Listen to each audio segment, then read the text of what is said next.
free? Oh, absolutely. Everything is free. Everything we do for them is free. The only people that make any money on this are the people that print the shirts for us and sell the shirts, and the local business people that are going to serve hamburgers and hot dogs to all these guys when they leave here. So, kind of talk about your message inside. Well, it's I was a troubled youth, and I was a guy that had some of the same opportunities that these guys had, and I got involved with some things that were kind of beneath my character, and as a result wasted my opportunity. And that's one of the reasons that I do this, and I really see it almost as a ministry, an opportunity to kind of share my experience with some of these young people and hopefully plant some seeds that are positive and kind of keep them going on the right path.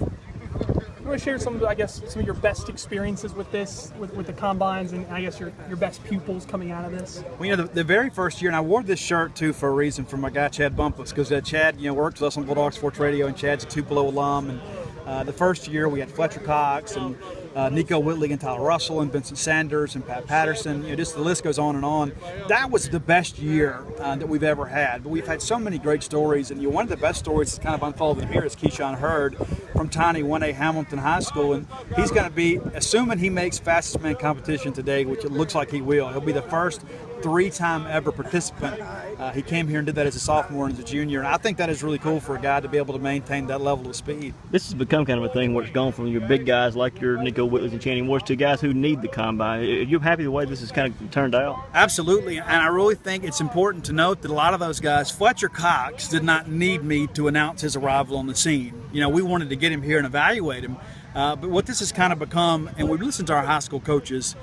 I had one particular high school coach text me and say that every kid that came to the combine last year either signed with a junior college or earned a walk-on spot somewhere. So that's a guy that's got an opportunity to play college football that ordinarily wouldn't have had it. That's really what we want, is to give all those guys that have a chance a better chance. What have you seen from Keyshawn as far as his game? How will it translate?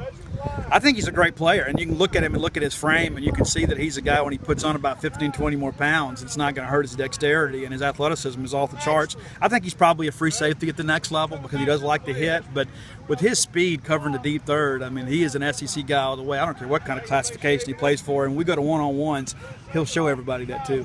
What about Denver McQuarrie? Have you got to look at Denver, an interception machine? Like him a lot, and he ran, and they were talking about it's the best 40 time he's ever had in his life. He ran here today. He ran a 4.6, which is not SEC elite speed, but that's one of the things that we wanted to do too, is that we care about all the kids, not just the guys that are SEC guys. And to have a guy come out here and then record a personal best, we hope he can use that to get into those summer workouts and do a better job to prepare for the season. Steve, who would you say your best success story is from absolutely no one knowing their name, couldn't pick them out of a lineup, to maybe a D1 scholarship? I think Channing Ward was one. Channing Ward came as a freshman and then kind of worked his way up. And Chris Rayford is a guy that showed up here and didn't have a single letter or offer or anything to note when he came as an underclassman.